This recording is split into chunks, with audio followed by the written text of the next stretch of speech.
भारत और विश्व इतिहास में 11 अगस्त का अपना ही एक खास महत्व है, क्योंकि इस दिन कई महत्वपूर्ण घटनाएं घटीं जो इतिहास के पन्नों में हमेशा के लिए दर्ज होकर रह गईं। आज के ही दिन 1914 को फ्रांस ने ऑस्ट्रिया और हंगरी के खिलाफ युद्ध की घोषणा की थी। देश की आज़ादी की लड़ाई में कुछ नौजवानों का बलिदान इतना उद्वेलित करने वाला था कि उसने पूरे देश में स्वतंत्रता संग्राम का रुख बदल कर रख दिया। इनमें एक नाम खुदीराम बोस का है, जिन्हें 11 अगस्त 1908 को फांसी दे दी गई। उस समय उनकी उम्र महज 18 साल थी।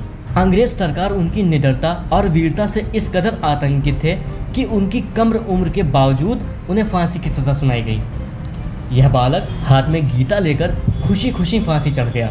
खुदीराम की लोकप्रियता का यह आलम था कि उनको फांसी दिए जाने के बाद बंगाल के जुलाहे एक खास किस्म की धोती बुनने लगे, जिसकी किनारी पर खुदीराम लिखा होता था, और बंगाल के नौजवान बड़े गर्व से वह धोती पहनकर आज़ादी की लड़ाई में कूद पड़े।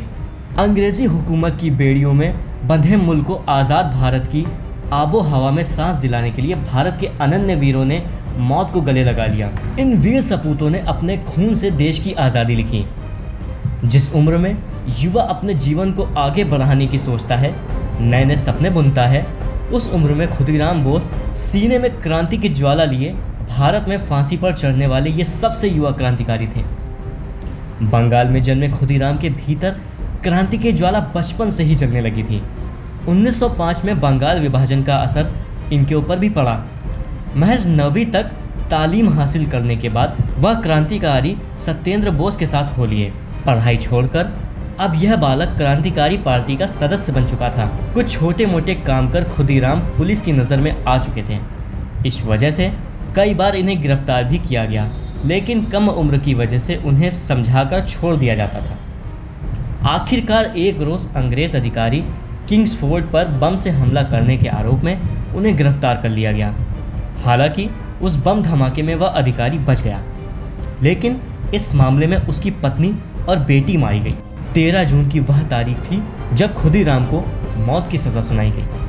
अंग्रेज जज के फैसले को सुनकर भी खुदीराम बोस घबराए नहीं और हंसते रहे। जज ने उनकी हंसी को देखकर पूछ ही लिया, क्या तुम फैसले को समझ गए हो? तब खुदीराम ने हंसते हुए कहा, हाँ, और हंसते हुए मौत को गले लगा लिया। हर खबर पर होगी आपकी पकड़। सब्सक्राइब करिए हमारे चैनल विद्रोही आनंद को और बेल आइकॉन दबाना न भूलिए।